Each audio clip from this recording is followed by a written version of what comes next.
La suite de la leçon concernant les fractions. On a vu dans un exercice que deux écritures fractionnaires pouvaient avoir le même résultat. Et donc, deux écritures fractionnaires différentes dans l'écriture peuvent être égales.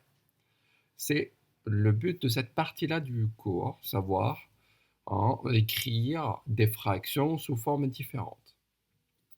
Je vais commencer par énoncer une propriété.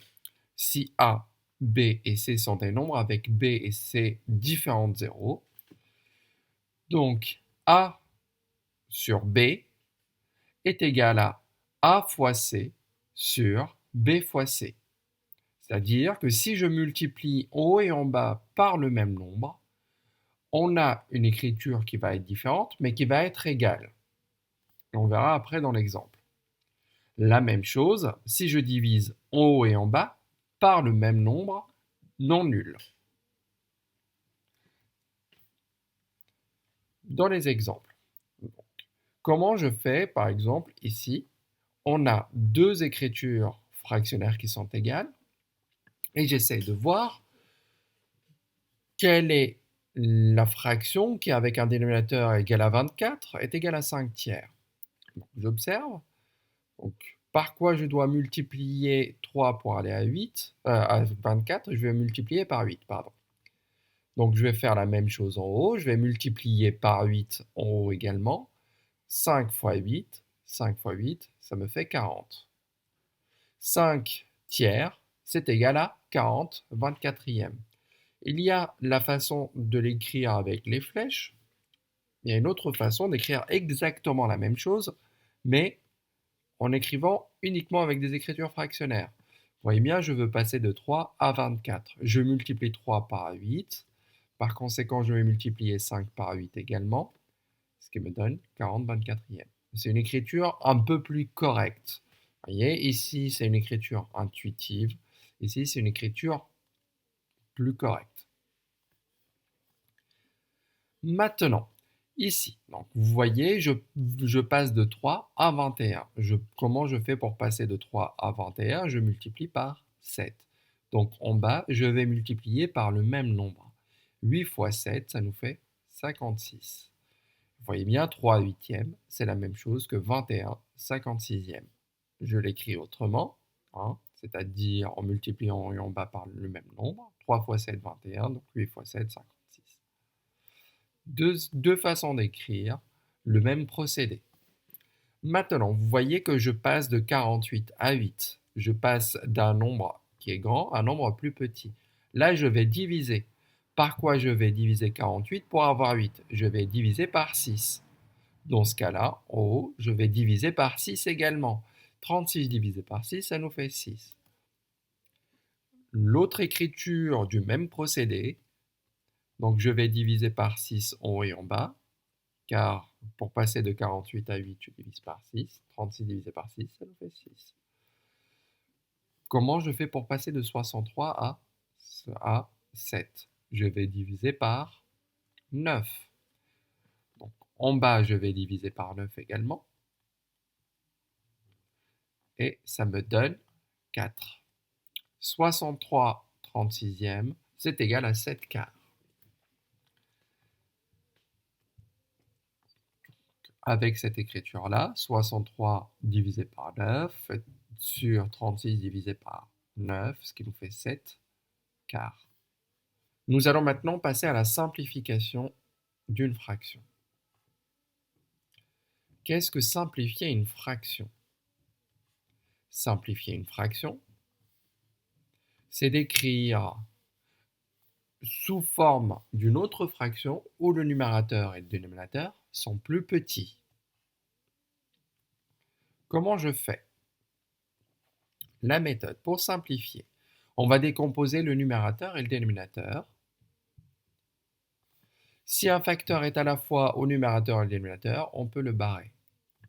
Ce qui reste, on va les multiplier. Et s'il ne reste rien, je remplace par 1. Car l'élément neutre de la multiplication est 1. Par exemple, ici, 25 sur 35, je vais décomposer. Je vais introduire ici une vidéo vous montrant comment décomposer. Et grâce à cette méthode, on va voir comment on décompose 25 et 35. Regardons maintenant comment décomposer un nombre grâce à la calculatrice. On va d'abord l'allumer. Si je veux décomposer 25, il va falloir que je mette dans ma calculatrice 25. J'appuie sur exécuter pour que ça soit dans la calculatrice. Là, c'est dans la calculatrice. Donc, je peux le décomposer. Pour décomposer, vous voyez bien au-dessus de la potence de la division euclidienne, vous avez le début du mot décomposer. Vous voyez que c'est en orangé. Pour avoir cette fonction-là de cette touche, il va falloir appuyer sur seconde. On va appuyer sur ce bouton-là. Et on a 5 puissance 2. Qu'est-ce que ça veut dire? Ça veut dire que c'est 5 fois 5. Le facteur 5 va apparaître 2 fois. Donc 25, c'est 5 fois 5. Décomposons 35. J'entre le nombre que je veux décomposer. 35, entrée. Je vais appuyer sur seconde, puis sur ce bouton. Donc ça me fait 5 fois 7. Pour 60, ça nous fait 2 au carré fois 3 fois 5. Mais 2 au carré, ça veut dire quoi? Ça veut dire 2 fois 2 fois 3 fois 5. Vous voyez, 2 au carré, c'est 2 fois 2. Donc le facteur 2 apparaît 2 fois. Qu'est-ce qu'il en est de 24? 24, le facteur 2 va apparaître 3 fois, c'est-à-dire 2 fois 2 fois 2 fois 3. C'est ainsi qu'on décompose un nombre entier en un produit de facteurs premiers.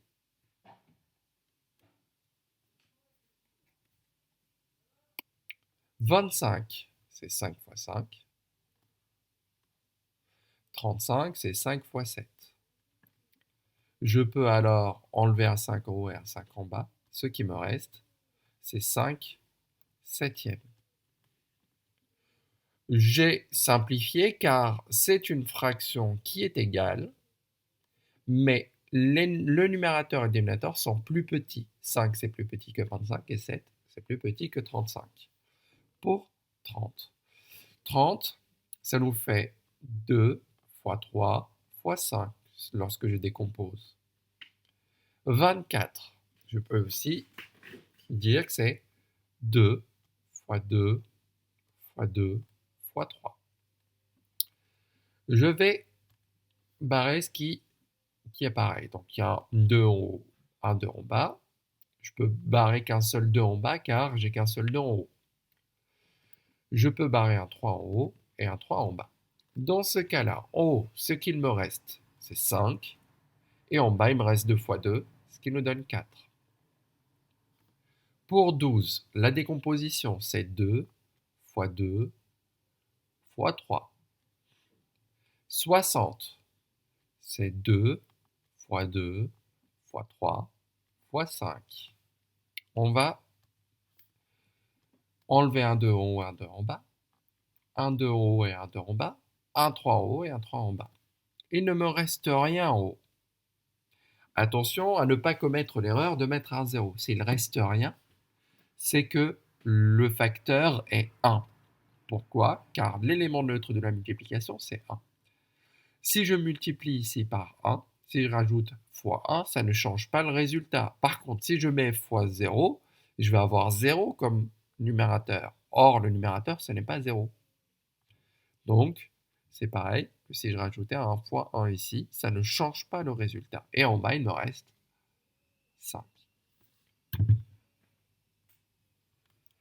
Qu'est-ce qu'une fraction irréductible? Une fraction irréductible est une fraction qu'on ne peut pas simplifier davantage. Donc là, ce que j'ai obtenu, c'est des fractions irréductibles. Pourquoi? Parce que si je décompose, comme vous pouvez le voir, il n'y a rien en commun entre le numérateur et le dénominateur. Donc je ne peux pas le simplifier plus que cela. Par exemple, ici, je peux simplifier 30 sur 24 sans avoir la fraction irréductible. Là, j'ai simplifié au maximum. Je peux, par exemple, diviser par 2. 30 divisé par 2, 24 divisé par 2. 30 divisé par 2, ça nous fait 15. Et 24 divisé par 2, ça nous fait 12. Et vous voyez bien, 15 douzièmes, c'est quelque chose d'égal, mais ce n'est pas une fraction irréductible. On peut simplifier, là on a obtenu 15 douzièmes, sans avoir une fraction irréductible. Mais quand on simplifie au maximum, on obtient une fraction irréductible.